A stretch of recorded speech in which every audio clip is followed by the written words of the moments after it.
Welcome back, everyone, to another edition of the Big Blue Banter podcast, a Giants special bye week edition where, of course, fans who thought maybe, just maybe, the Giants would give them a break by having a bye week were rudely interrupted when Kyle Aletta was arrested yesterday for a traffic violation on Tuesday. But we'll get to that. We'll get to all of that good stuff.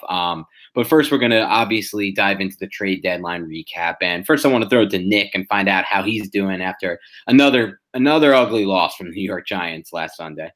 Doing well. It's getting a little tough to watch the tape. And I don't want to say that in like such a negative way because I don't care if it's good or bad, but this is kind of the same things. But what's funny, I made a couple other segments like other people's offenses, like OPO, just to keep people refreshed that there is good offense out there somewhere. Yeah, and I mean, I'll still argue that there's bad offense out there too. That there's some really bad. There's a lot of bad offense out there too. People aren't noticing. There's a lot of bad quarterback play that people don't notice when they want to make these black and white statements. But I digress. Let's first dive into the trade deadline recap. A few trades in the NFL wasn't really as active as we thought it might be overall. I think the NFL would be smart to push back the trade deadline to a little bit later in the season. It used to be even earlier than it is now, but the later you go, the more chance you have at trades, I do believe. I mean, they don't want to have any dumping going on, but at the same time, a couple big trades, Golden Tate to the Eagles for a third-round pick. I mean, the Eagles are probably going to get back a third or fourth compensatory pick once Tate signs elsewhere, so I love that trade for the Birds, even though him and Aguilar are at their best when they're in the slot, so we'll see how they do that. Someone mentioned they might, Fran Duffy, I think, put out there. Did you see this, Nick, that they might actually try to use Tate a little bit in the backfield? I did not. That makes sense. Yeah, cool thread. You guys, our listeners, could check out Fran Duffy. He does a lot of good film work for the Eagles, and he put out a thread on how they might use him there. And then, of course, an interesting deal, the Packers trading Clinton Dix, a safety in the 2014 draft, first-round pick. Some people say he's more reputation right now, more name than game.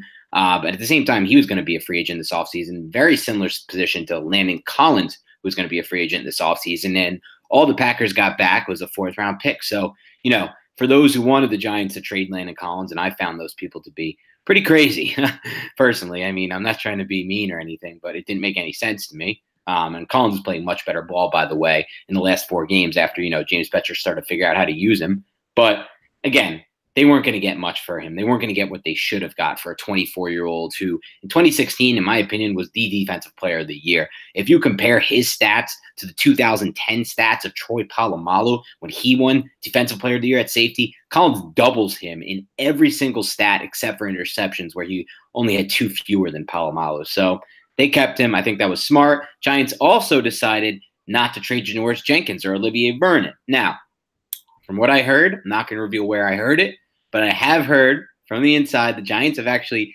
been trying to trade Olivier Vernon, and they have no takers. So I found that extremely interesting. They've been trying to trade him, from what I've heard, for more than just right at the deadline. It's been going on for a little bit of time. Giants are apparently not happy with the situation, but it's hard to imagine finding a taker for Vernon, given the fact that he does have salary cap hits of $19.5 million next season and the season after. Now, when he's on the field, he's a hell of a player, but he's been off the field way too much since signing with the Giants. Had that same high ankle injury back-to-back years, high ankle sprain injury back-to-back years. And at this point, you have to wonder, is he a valuable asset to the team when you just consider his cap hit and how often he's not on the field? But no takers there. Janoris Jenkins to me was a little bit more surprising. I thought maybe a team would bite with I think all it would have taken was a third-round pick, maybe a second-round pick, but it's not totally surprising, Nick. Don't you agree? Because based on his play, at least, he really hasn't been the Janoris Jenkins since, of the first 2 years he signed with the Giants this season. Would you agree with that? Yeah, I think so. We said it was almost like a good no trade last episode, just because it'd be hard to rebuild that backfield, the defensive backfield, I think, when you need to find 2 corners. Or you want to find 2 additional corners additionally to Sam Beal. So I'm okay with it, but I hear you. I thought the overall market would be a notch or 2 higher, and it didn't really appear to be that way. Yeah, I think the problem also was that you had smart teams in need of a cornerback and smart teams making a playoff push, like the Steelers were supposed to be the team that trades with the Giants, but the Steelers aren't going to give a second or third round pick for Janoris Jenkins in that contract. I mean, they're just not going to do it. They also don't really have the cap space to take on Janoris Jenkins. They pay a lot of players a lot of money, even though, of course, they'll get Le'Veon off the books next season. But, that wasn't as surprising to me. And like you said, Nick, I also think that, Janoris Jenkins may be having a bit of a down season for the Giants, but part of the reason is that the Giants have 10 sacks through 8 games. I mean, they haven't really helped him out with much of a pass rush. And you saw last game when he had that forced fumble against the Redskins, where really what he can do, he's made a lot of big time splash plays since coming to the Giants, in addition to really good coverage until this year where he's got burned a few times. So I'm fine with that one as well. Obviously, Beckham Jr. did not get moved. I don't know why that was even talked about. His contract didn't, call for it. Sterling Shepard didn't get moved. I'm not surprised, but like I said, I just thought that would be a surprise from the start. I didn't think it would actually happen. And then Eli Manning didn't get traded either. But, you never really truly know what happened with the Eli Manning situation. Were the Giants ever in discussions with another team like the Jaguars? Maybe. I doubt it, just based on his cap hit and his play this season. And in the end, he had a no-trade clause anyway. So any other thing you wanted to add from the trade deadline that might have surprised you, NFL-wise, Nick, or even with the Giants? No, I think that, I guess the one takeaway I would have is that they're definitely a seller of assets, and I think that they are at some level price sensitive, which I don't think is a bad thing, because they haven't really shown that in the past. So I guess I'm kind of happy that you have at least some balance where it's not just getting guys out the door for any cost. It doesn't mean that all those guys we mentioned are going to be here in 12 to 18 months, but that's okay. That's kind of how the process goes, in my opinion. Right, I'm with you. I mean, there's a lot of people on Twitter, Giants Twitter, who think that when you're in a rebuild, you just get rid of every asset. That really doesn't make much sense unless you're, like I've said on past podcasts, unless you're Mike Brown under the Bengals and you want to be $40-50 million under the salary cap every season. But, John Mara, the Giants co-owner, you say what you want about him, and there's a lot of bad things to say about him since he took over for his late father, who really built this franchise to what it was. But, one thing you can't say about him is that he doesn't spend the full salary cap whenever he can every year on, the full payroll on the Giants. So, there's just really – the Giants are going to be at $33 million. The Giants are currently projected to be at $33 million in salary cap space this offseason, and that's before they recoup another $17.5 million from releasing Eli Manning. And that's before they recoup another $3 million from releasing Patrick Omameh, which, is not a lock, but probably very likely at this point. And then there's going to be a few other moves they can make. So they're really going to be close to $60 million in cap space. Unloading another contract like Olivier Vernon's, creating $80 million, or like Jenkins and getting up to $74.5 million doesn't really do you much. You don't win in free agency. The Giants are learning that. I mean, everybody thought that 2016 free agent spending spree was the best thing Jerry Reese had basically done in his career as general manager after his 2007 draft class, one-time thing, and then after Odell Beckham, and Landon Collins. But in the end, they're all these guys were on the trade block, and one went, and Damon Harrison, who got traded. But Nick, when you look back at these moves, you see Damon Harrison, a guy who got moved based on what we saw this week. And I know you're going to dive into this. The Giants' run defense looked pretty damn good without him.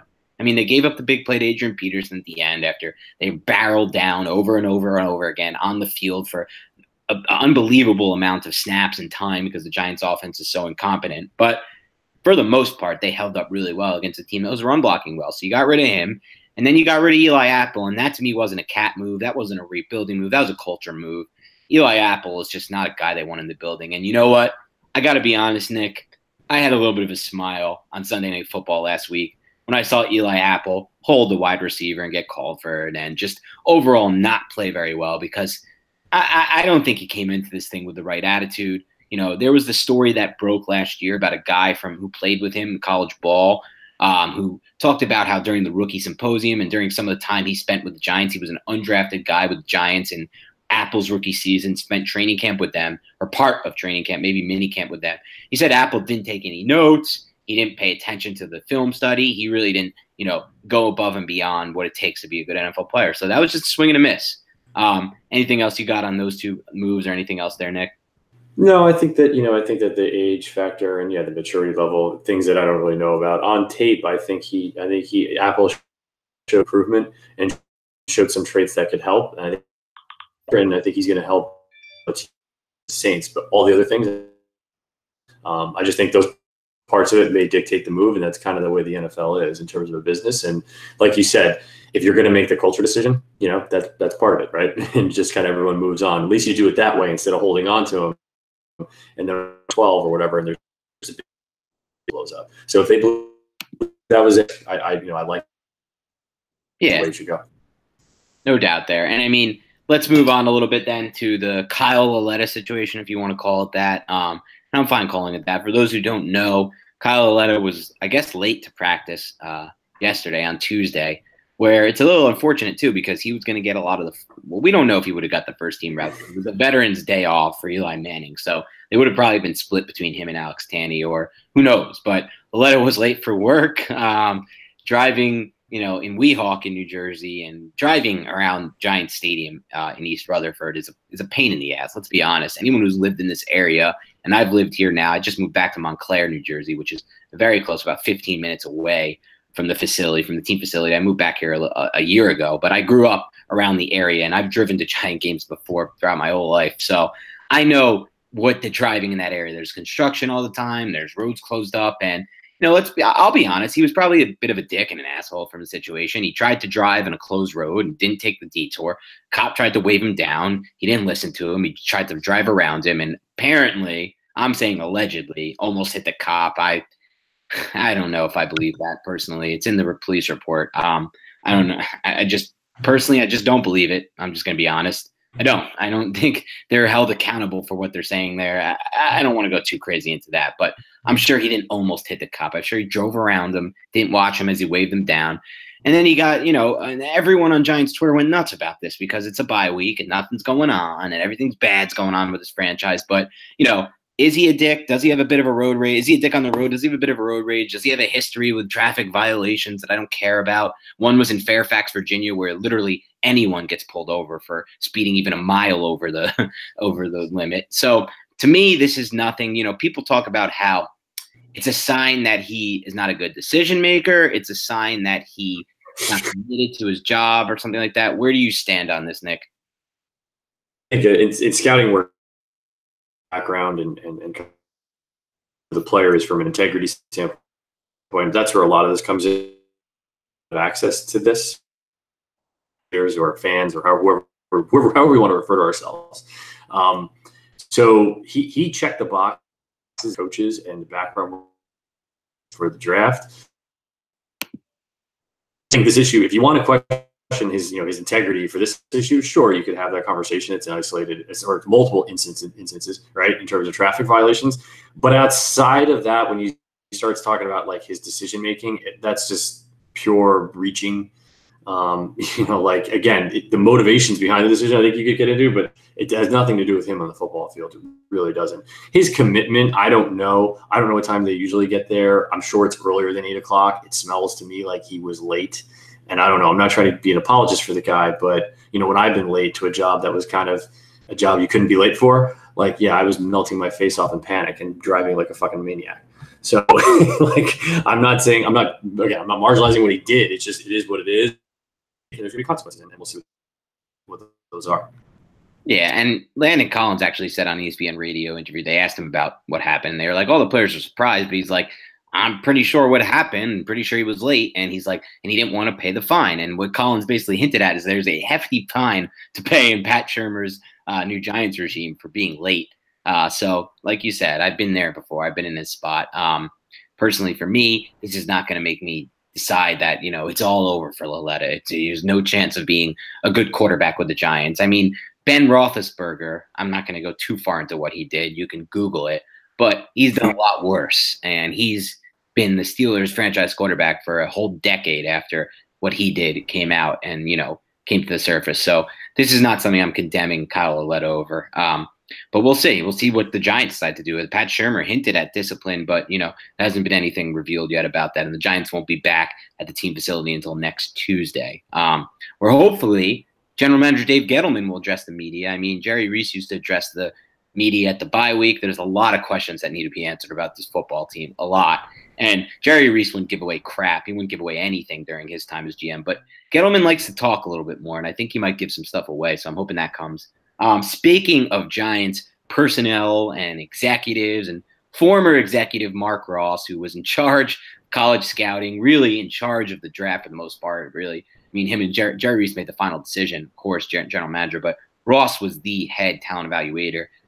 Came out the other day and said Eli Manning should be benched at this point. Really just had a lot of fun basically poking at the Giants situation. Said, you know, when they asked what Pat Shurmur should do, he said, pray. I would pray. And he laughed it off. Like, it's just odd for me. I mean, I'm not going to say he's wrong to in his statement that Eli Manning should be benched. We're going to dive into that soon, Nick, because I know you got a lot on Manning from this week's All 22, and I saw some stuff too, and we'll have that debate in a little bit on this show. But it's not about being wrong or right. It's about this. When Jerry Reese was fired from the Giants, you haven't heard a word from him since. He didn't go and air his dirty laundry to the media, you know, to one reporter. He didn't go on Good Morning Football and say things like this because, you know, he's a true professional. And he wasn't good at his job. That's obvious, but he was a true professional. And Mark Ross is just not. It's clear. And it's funny that he's laughing at the situation and telling the Giants to pray. A first-year head coach and a first-year general manager who inherited the mess that he created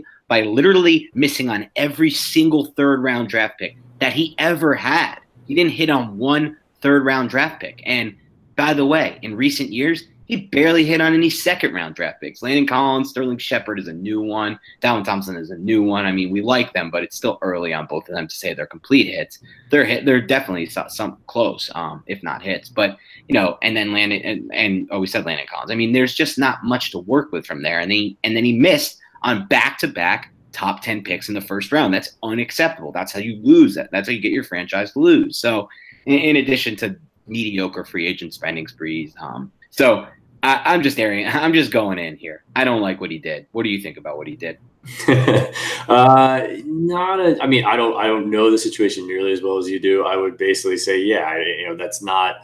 You find unprofessionalism from that to Ben McAdoo doing basically the same thing, right? And so, you know, if you're going to hold people to standards, like a lot of times the Giants like to do, like they have some executives leaving the house that are not. You know, they're not really that. So, yeah, I agree, and not much more to add to that. Fair enough. We'll get into some recent news. About 30 minutes ago, the Giants claimed Jamon Brown, offensive guard from the Los Angeles Rams, off of waivers. This is what you get for having a top waiver priority. This is kind of the advantage of having a bad team, I guess. Brown, 6'4", 340 pounds, former number 72 overall pick in the 2015, not too long ago, NFL draft, the year after the Giants got Odell Beckham Jr., out of Louisville, has been average, according to Pro Football Focus at least, but did have a stretch of games last season as a starter where in the second half of the season where he really did look really good in pass protection for the Los Angeles Rams on arguably the best offensive line in football this year, one of the best, if not the best, last year. So I don't hate the idea of picking up somebody with this kind of talent, size, you know, with this kind of play strength, as we'll get into later, the opposite of what the Giants' current interior line has. And, you know, this may be from an offensive line where they just really couldn't keep him on the roster because there's just better guys. What do you think of this signing, Nick? Have you had a chance at all yet to look at Brown? No, I've not, and I do have some Rams notes from last year, but I can't remember his play snaps off the top of my head. Definitely got to like the size, and yeah, you know, when these guys, the linemen that you want don't come around often. I think this is a guy who probably had a few bids out there in waivers, and yeah, we'll see what he's got, and I'll come back. Yeah, and I mean, he had some substance abuse issues, or not substance abuse, but he was suspended for, you know, substance, whatever, performance enhancing, and the beginning of this season, that may have played a role in him, you know, losing his starting job and not getting it back with the Rams. But at the same time, I'm definitely interested to see what he can add to this offensive line. And I think maybe for the next podcast, we'll hopefully, you know, be able to dive into that a little more and give you guys a sign of maybe this guy can be the next Mario Edwards, because I'm a big fan of Mario Edwards. I keep saying it every week, but I keep seeing him flash in the few snaps he has on the defensive line for the Giants. And they claimed him, former second-round pick from the Raiders, this past September using that waiver priority. So hopefully Brown can be the same guy for them. We'll find out. But now it's time to dive into a little bit of the all-22 review of the Redskins game, the 20-13 loss by the Giants. The offense had 6 points heading into with 4 minutes remaining in the fourth quarter. that's the reason they lost this week. I mean, the week before we've talked about other factors playing in, but this week it was on the offense. So I don't like what I saw. I didn't like what I saw from Eli Manning on the All-22, but I thought there were some other factors in play. I didn't think the receivers were particularly getting good separation. The Giants have Benny Fowler playing a lot of snaps. Rhett Ellison's been a real disappointment for me this season, both in the run blocking game and then as a receiver. I had big expectations for him. I knew he was going to play a lot of snaps, and the same thing goes for Evan Ingram. But what did you see? I know you were a little bit harsher on what you saw from Manning. Break it down a little bit for me, Manning's performance in this game. I liked it was a tale of two halves. I really liked the first half. They were doing a lot of things that you want to see done in terms of Shurmur or really anyone's offense. They moved the ball when they had to. A couple, miscues that didn't really lead to a ton of points. The big miscue was the turnover in the red zone, which I went over in detail inside the pylon readers, and a whole piece actually on the concept itself. It's called double China 7 or a levels concept. So there's a lot there. There's a lot there. But to fully talk it, just to round out Manning's performance in the second half, particularly the third, Pat Shurmur had very good third quarter numbers with the Vikings last year. The Giants have not had that. And so I really kind of dug into or looked at what happened on those drives. And you're seeing issues on first and second down. I profiled some second down miscues where the offense is just not being executed the way it should. At least that I had this week, my weekly piece for Cover One Net, for cover1.net. I kind of said it's basically like the offense has the initiative at the snap, and the offense does things before the snap to actually add to their initiative. And it's like everything the Giants doing, it's really just not just Manning. It's just they're losing that. And so when they go to either deliver the ball or even run the ball, it's just you're seeing the execution just kind of go to nothing. And the run game was certainly that way too. So it's not just it's never all on one player. But what I saw from Manning is on the second down plays, it's just on the third quarter, it led to, I think it was 3 or 4 3-and-outs. And that's what gave everyone from a feel perspective. And again, it's not really an X's and O's perspective, but a feel perspective that when they have that final drive, or not the final drive, in the fourth quarter, when they actually had a successful drive, it felt like they're down by 2 or 3 touchdowns. And so I really think that third quarter, for whatever reason, whatever's going on at halftime, if maybe it was the interception, at the end of the first half that like I said, maybe that's what tipped it off. But for whatever reason, his decision-making and his ID and basic recognition just went to 0. And so that's kind of very disconcerting. I thought he needed to be sat in the third quarter after he threw that interception where he doesn't look off the safety and he just throws a go route. And I just think you have to sit a guy after that, just kind of let him take a breather and take a second just to kind of regroup himself. So that's kind of where I was at in terms of the game, and it was really confirmed by the tape. Yeah, I mean, I'm with you. I again, I'm not going to argue that what you're saying is not true because I'm seeing it as well. But I had more of an issue with the first interception, the red zone interception to DJ Swearinger.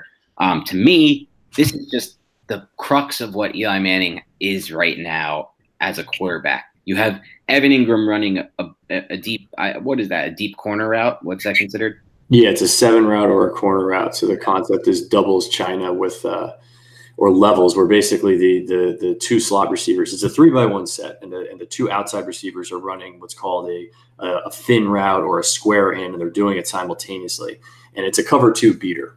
And so there's a few options here, and if I can go into it if you want right now, it was tough in terms of Swearinger's quote after the fact, after making the interception, was that he knew from film study that the Giants like to run it in the red zone, which that's great because every team runs it in the red zone.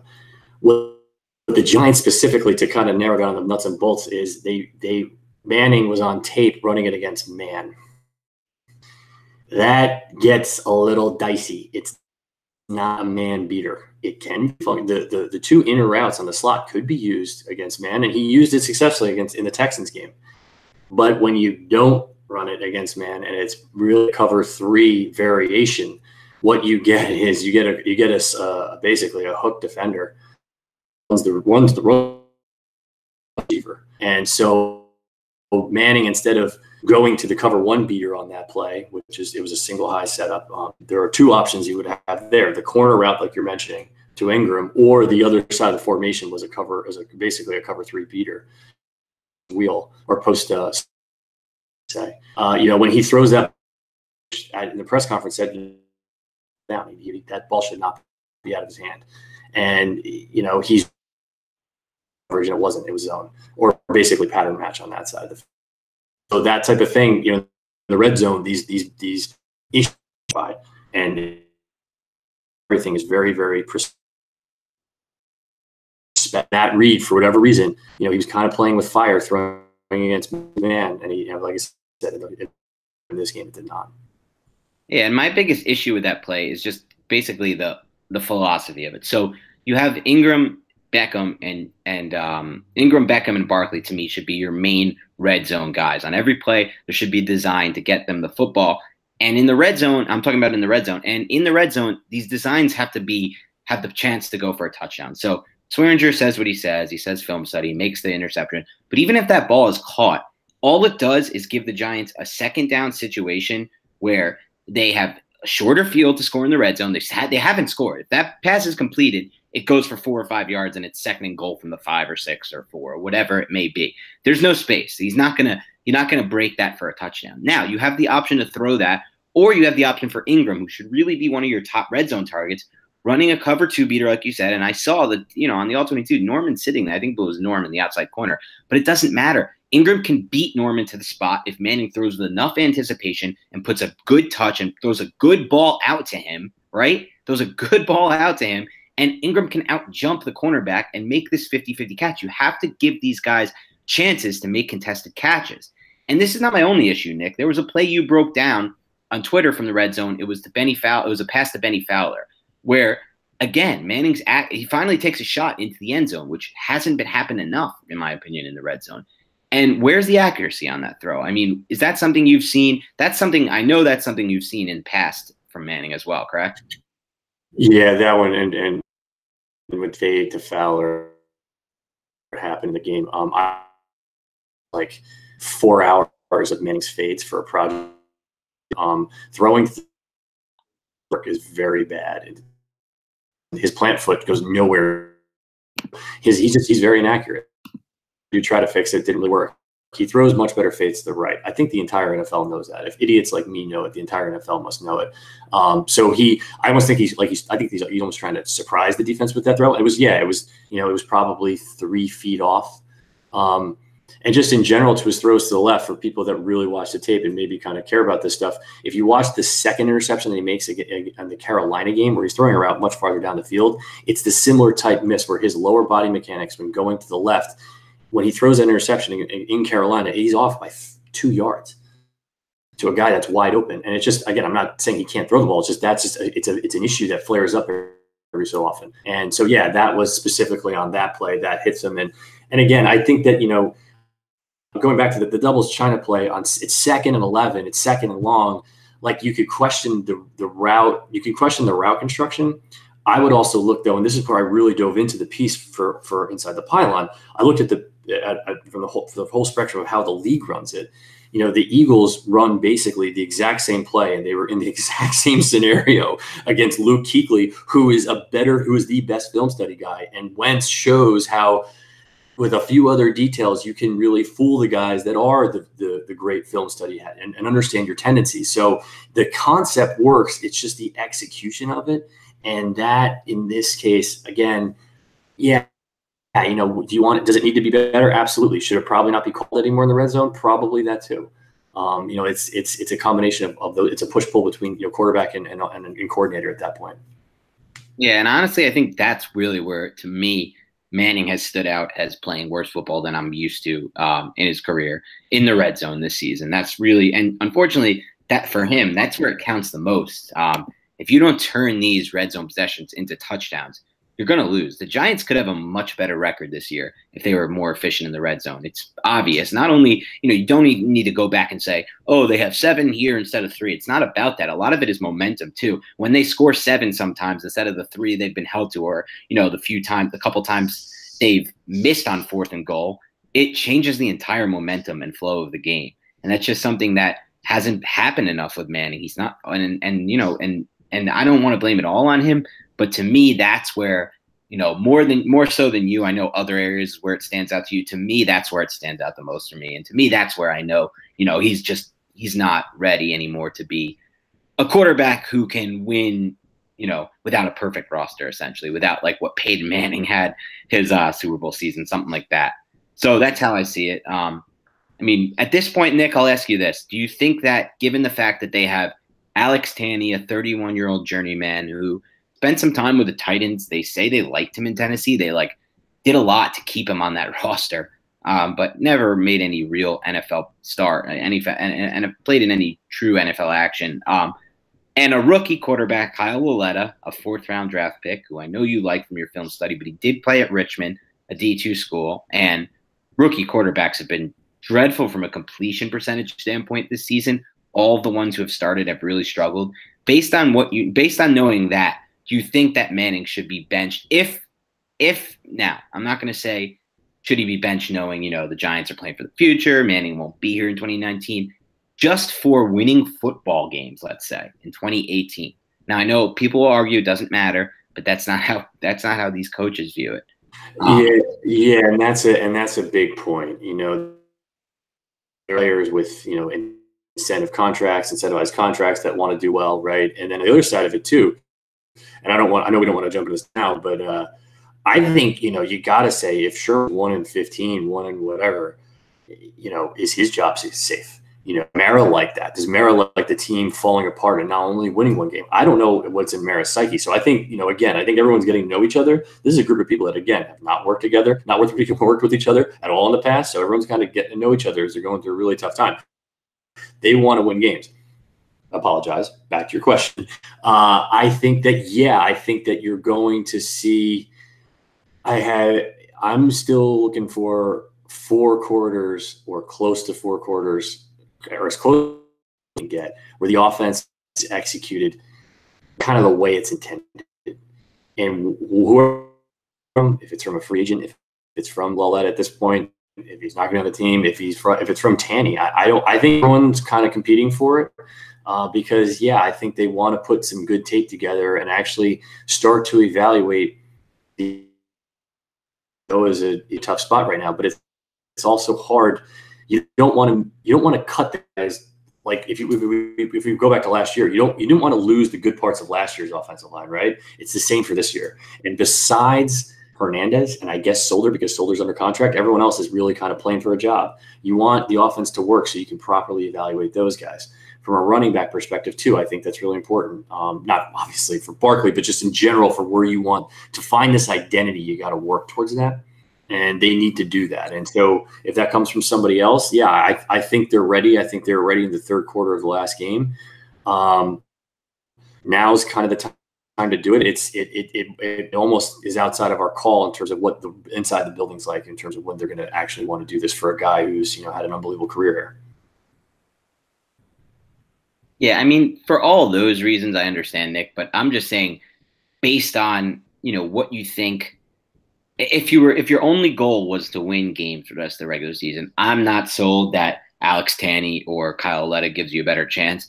I'm hoping we'll find out because that's not my only goal for the 2018 season. My goal for this 2018 season is get Lauletta in now as soon as damn possible and get as much possible data as you can on him to help inform you for your next decision, for your 2019 NFL draft decision. For your 2019 NFL free agency decision, if you might want to take a swing on Teddy Bridgewater. I don't think anybody else is worth taking a swing on, but maybe Teddy Bridgewater. And again, I wouldn't mind Tyrod Taylor as a stopgap, but not a solution. And, if Kyle Lauletta gives you shows you enough promise in the 8 games, or maybe it'll be 7 games, or maybe it'll 6 games, but the more games you give him, the more chance he has to show you what you need to maybe make a decision that in the 2019 draft, we won't go quarterback because the 2020 NFL draft quarterback class is already shaping up to be a much, much, much better class, in my opinion, from what I've seen so far, than the 2019 class. I don't like this 2019 class. I'm trying to, I'm not going to say I don't like them definitively yet, but I'll tell you this. At this point last year, I had my eye on Darnold and Rosen, and I was watching them, and I liked what I saw. I warmed up to Lamar Jackson once I had a chance to finally watch him, and I still like him a lot, but as far as Darnold and Rosen, I knew it. I knew it by now. I had seen enough games. I could see what I wanted to see. I haven't totally seen that with this class yet.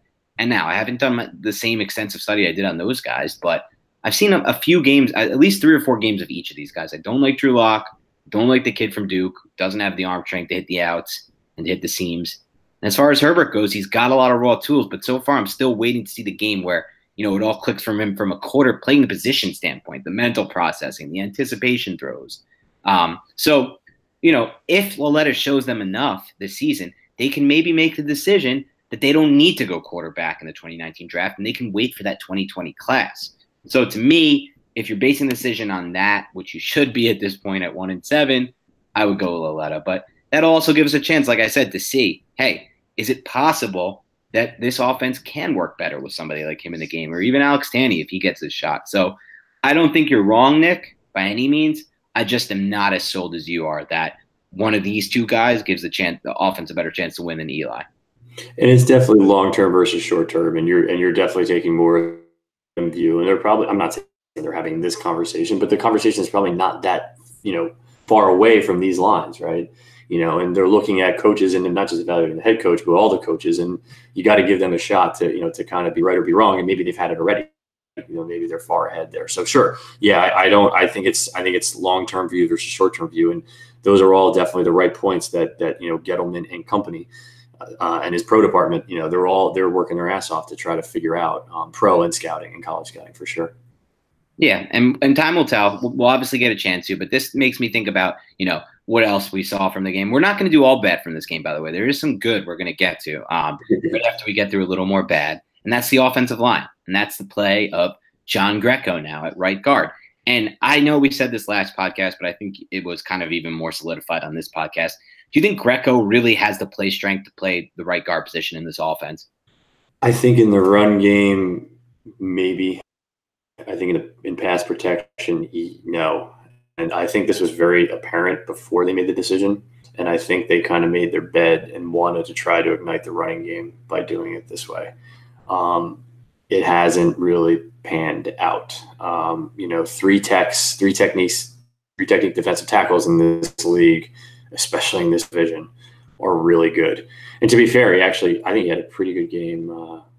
I can't remember the game, or actually was facing someone who was really good at the 3 tech position. But anyway, there are questions there, and it's kind of getting exploited in a way where you saw multiple Redskins really getting good penetration, even when they didn't get to Manning, or if they just collapsed the pocket enough, because that has a massive impact, and that's probably what teams are looking to do, or it's not probably, it's definitely what teams are looking to do before this year and now this year. You're seeing, when teams blitz, they're only bringing 5, and that's kind of almost infrequently. The story there is to get pressure with your front 4, and they're winning. And so, yeah, I definitely think that from the center position, he definitely, I think his experience has massive value on the line. And I think, I'm sure it's not something you want to root against, but at this point, I think it has to be at least tried to something different has to be done, I think, on the right side. Yeah, and you bring up a good point. A lot of these defenses are getting pressure with four guys, sometimes fewer and sometimes maybe 5, but a lot of these pressures are 4 guys. And that's something that Sean O'Hara pointed out last game against the Redskins. And that's one of the reasons, Nick, why I'm not sold that Tanney or Lauletta will give them a better chance to win right now. I'm just not sold based on that. I really am not. I think the offensive line is as big of an issue, in my opinion, as the quarterback. But that's just me. And speaking of, that, I saw this week in The Athletic that a piece that Dan Dugan did with Jeff Schwartz, the old Giants offensive lineman, had an injured career with the Giants, was never the same. But he's questioning why the Giants ever moved Greco from center to right guard. Do you see that the same way he does? Yeah, a little bit. I tweeted it out. Initial reports came back. I forget how the sequence went, but basically it was like, hey, Pulley's going to play center or right guard. And the very first thing I said, I go, hey, he's probably going to play right guard.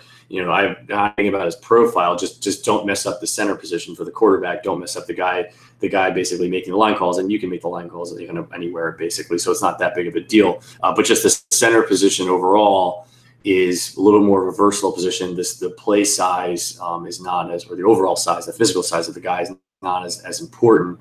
And because just in general, because in pass pro, if you're rush 4, the odds are he's helping, he's looking for work.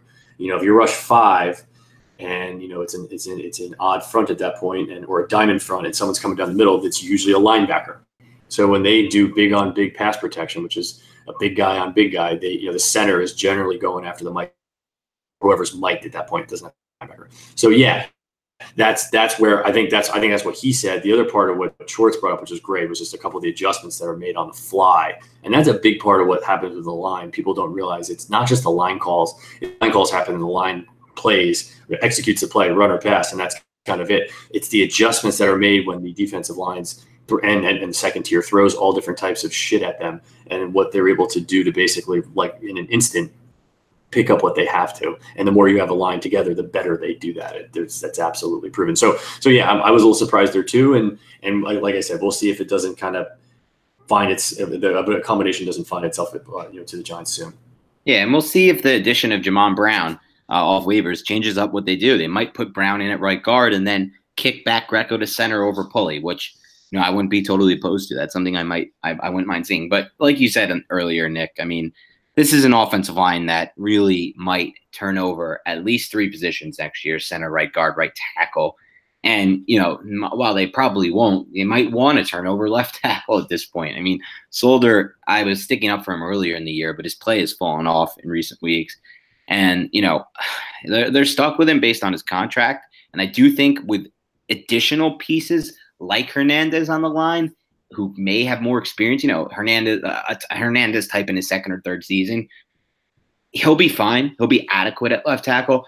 But, when he's expected, as he is right now, to be the best or second best player on this line, it's just not enough for me. But, we've talked in depth about the offensive line. So let's dive into some of the questions we have from the fans this week. Not as many questions as I would have liked this week.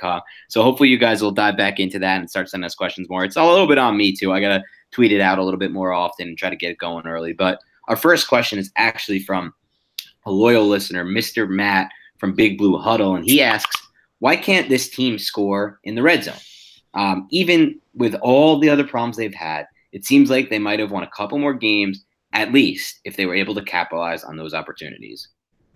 And yeah, we touched on that one. The big thing that we left out there, which is on Eli Manning, was the lack of rushing in the red zone. And that is a big deal because the quants in the world, the statisticians in the world, the analytic people in the world, they generally hate rushing except in the red zone. It's where you have, where there's a real added chance to increase expected points for the game on a play-by-play basis.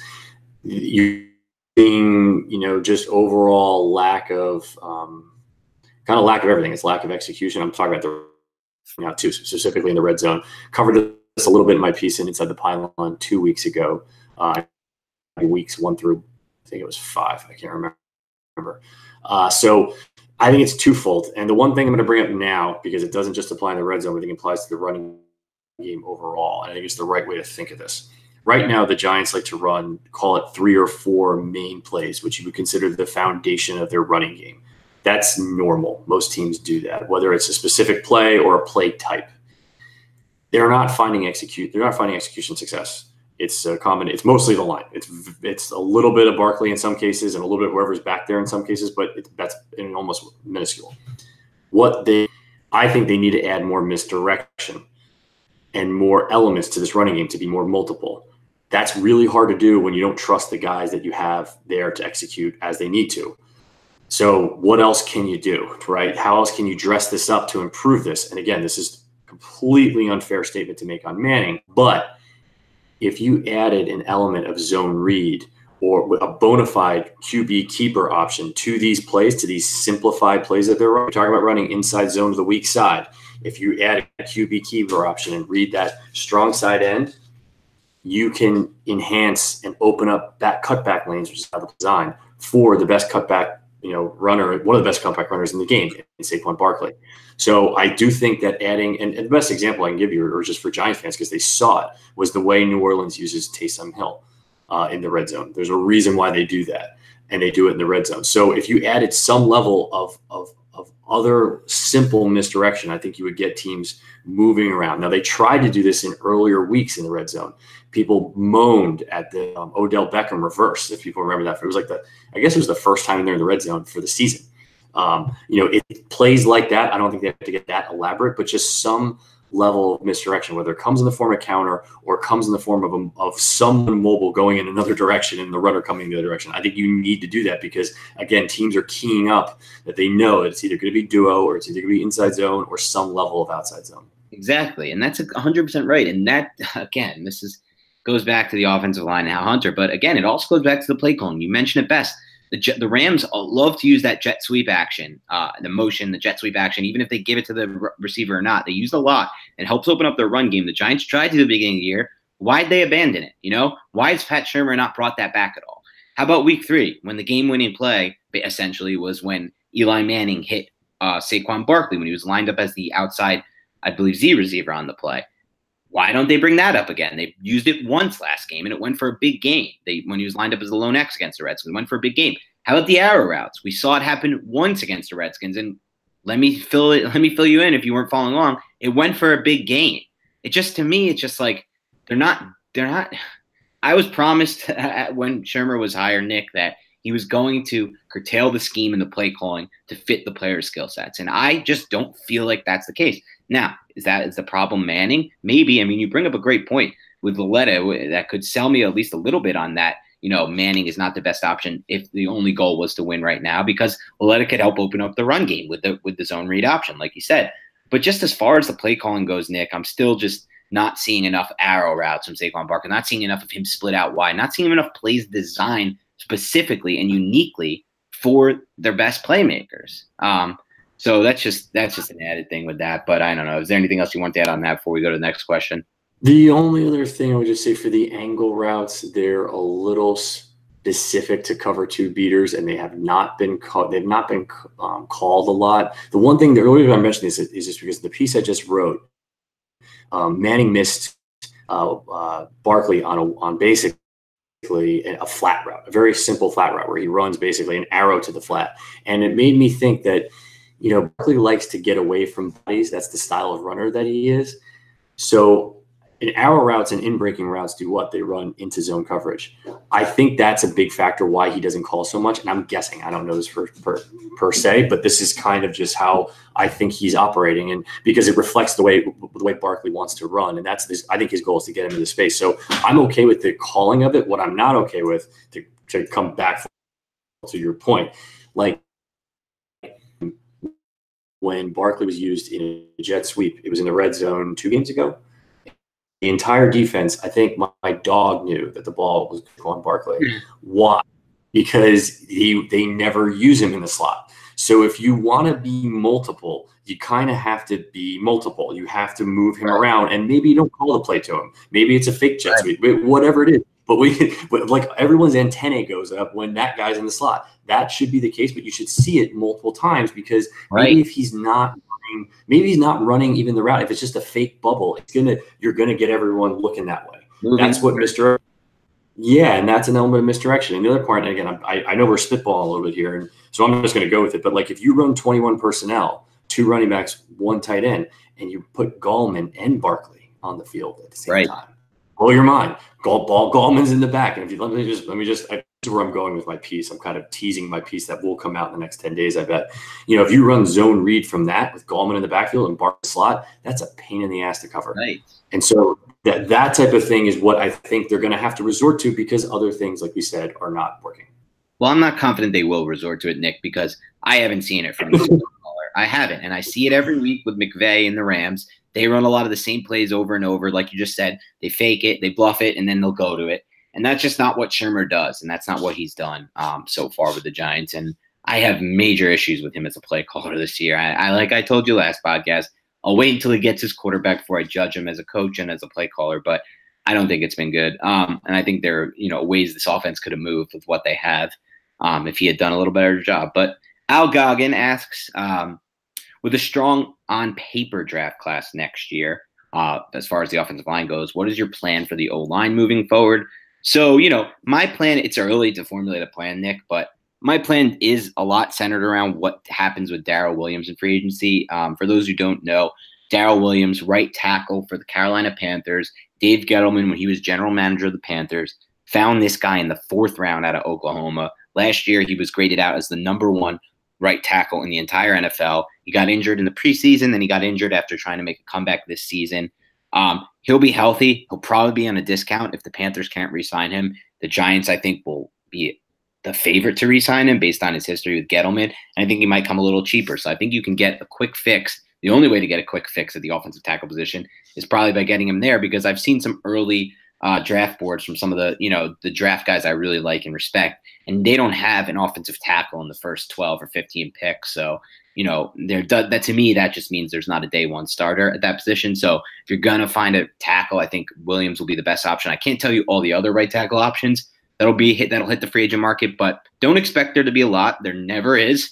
like we've talked about before, free agency is not really a good way to find your offensive linemen. I mean, when there are guys like Andrew Whitworth who hit the market 2 years ago and who's unbelievable, you just take them. But, that's rare and it doesn't happen often, and it probably won't happen this offseason. Now, as far as guard, center go, right guard and center, I think that will be found to the draft. You never want to draft for need, but I think the plan will be to probably once again target the offensive guard and center position in the second and third rounds of the NFL draft, maybe the fourth now, because you can find some centers there.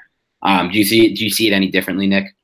Just that the tackle class is a bit stronger, so I think they focus there, even if they start. And I just think that I know that everyone likes to grade draft prospects kind of like as it unfolds. I think that, this whole process, if you want to think about rebuilding an offensive line, it's going to be a culture of building something. And I don't know if they have that now, but that's where they want to go. I think that if you take a guy in the fourth and fifth round or sixth round, even if, for whatever reason, you need to find guys to get this group, be it free agency. And I don't mean big signings, big splash signings. I mean, just guys, bodies that are better than the group that they had in there now. And I think that they will do that. I do think I'm the tackle position maybe better. And I guess to fully round it out, if they get Williams, great. Can he play left tackle? I'll go get a left tackle. And does that mean that three guys competing for two spots? You want that going, get those juices full. That's, I think, how you turn this thing around, is via bona fide, competition, not where you're settling with Eric Flowers at right tackle. And you're spot on, Nick. I mean, what you and Al said is correct. It is a strong offensive tackle class overall. I didn't mean to say it wasn't. Just there may not be the elite prospect, but and that might mean they target one in the second round because he can eventually replace Nate Solder. Or, that might mean they target one, like you said, in the mid or later rounds, because again, the biggest issue with Jerry Reese, and you just brought it up again, was that he didn't provide competition on the offensive line. He drafted 7 offensive linemen in 11 drafts in rounds 1 through 4. Unacceptable.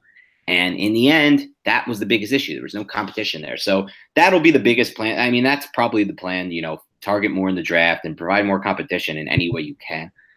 One last question from Al Goggin. He says, how much blame do you put on the offensive line performance on Hal Hunter, the offensive line coach? And do you think he should be fired? Warming up to it. And I don't want anyone to ever lose their job. I think that one game alone, from the combination blocks to just overall inconsistencies. I have a podcast that I listen to for guys that really love football called Run the Power. It's power and offensive line. One of the biggest things that they say when they ask other offensive line coaches, or any coach for that matter, what's the best thing that you see, or what thing, if you watch the offensive line on tape, what sticks out to you most? A lot of guys say the offensive line doing things in sync together, whether it's not just zone steps when they're moving one way or the other. That's obvious. But he means stance. He means culture. He means guys picking each other up. He means guys pancaking. He means guys when guys pancake. When we haven't seen that, how can you get that culture? Yeah, personnel, whether it's a new coach, whether it's a new signing, a guy that comes in with that attitude. I think Hernandez has that attitude for sure. And I have seen that on tape, but I haven't seen the overall where they start to forge an identity around doing stuff like that. And that's the culture that they need. And that's what the trench culture is in terms of what Gettleman has done in the past. And so still yet to see it consistently across the board. And think that's what you got. Yeah, I'm going to be a little harsher than you on this one, Nick. I watch what Mike Solari, the former Giants offensive line coach, is now doing up in Seattle with the Seahawks, with an offensive line that, is similarly entered the season in just as bad shape as the Giants, maybe worse. You consider they didn't have a Nate Solder or a Will Hernandez. But he's doing a great job up there. He's doing a really great job with that offensive line. And it makes me wonder, what the hell is going on with the Giants? They've saved just as much talent personnel-wise as the Seattle Seahawks offensive line, and yet it's completely different run games. I mean, the Seahawks run game is alive, and the Giants run game is as dead as it can get. So to me, that falls on Hal Hunter, who was out of football last year before Pat Shurmur brought him back into the mix this season. I think he should be fired. I mean, I don't feel as bad talking about other people's jobs. That's our job to do that at times. So I think he should be gone. But on that note, we did find a way to somehow end this on a negative note, unfortunately. But that's just the state of the Giants football right now. Stick with us. The Giants are going to get better. They have Barkley. They have Beckham. They have pieces on the defensive front that are really good. They have Landon Collins. They have Sterling Shepard under contract. Evan Ingram, if they could finally find a way to use him. This team will get better. They're going to have another top draft pick and assets and cap space. So stick with us. We will, at some point, we'll be able to turn this around to a positive. Hopefully this season if they turn to Laletta and he's good. But on that note, I'll tell you guys where you can find me on Twitter at Dan Schneier NFL, DANSCHNEIER NFL. Also, download the CBS Sports app and click that you like the Giants as your favorite team, and you'll get all the updates that I write, every article I write there. And as always, guys, please, please, please subscribe to the podcast on iTunes if you can. Rate and review it. Download it. That'll help us build it. Nick, where can we find your work? At Cover and at InsideThePylon.com. I do for Inside the Pylon. So again, you're going to get Eagles articles. Well, I've done a ton of or I gotta pick that up, but those are the two spots. My Twitter handle, TManic21. I know we take questions during the week. I am going to start, and I have started. If you have film requests, I will try to grind them out. So ping me on Twitter, ping me in the message boards. I'm kind of all over the place. Don't want to leave on a negative note. Have to say just real quickly, Tay Davis, really like what I saw. Middle linebacker out of, out of University of Tennessee, Chattanooga, right? I liked what I saw there, filling in for basically Ogletree. I think that's something to watch. The only thing I'm worried about is assignment football for him in those pattern match schemes. Not as great, not up to where it needs to be yet. Kind of normal for a rookie, but something to watch. So I do see a lot of positives on the defense, and I promise that really after this week, I'm not going to write on any more negatives in terms of the offense. I'm going to basically ignore it. If it gets worse, it is what it is. Anyway, that's me, and I appreciate you guys listening. Yeah, and we didn't dive enough into the defense. Defense looked great on all 22 against the Redskins. They gave up a big run to Peterson at the end when they were just purely worn down by being on the field for such a disgusting amount of time thanks to the offense. But this defense looked really fast and good without Ogletree. Like Nick said, Tay Davis played well. The defensive front in played, there were a couple plays where Harrison was noticeably missed, but not as many as you would think Damian Harrison snacks. This defensive front is a really good front, and it's young. And they're playing together, and they're only going to get better together. And Landon Collins, like I said, is playing much better football now. They're figuring out the best ways to use him. That play that he made, the forced fumble that Vernon picked up, in any other Giants season, that's a game-changing play that wins the game. With this offense, they turned it into 0 points, of course. But, there are a lot of positives on the defense side of the ball right now, and hopefully we'll be able to focus them more as we move forward, and maybe with a new quarterback that helps spark the team and give them a chance to win more football games. But on that note, enjoy the bye week away from Giants football, everyone, and we'll talk to you guys again next week.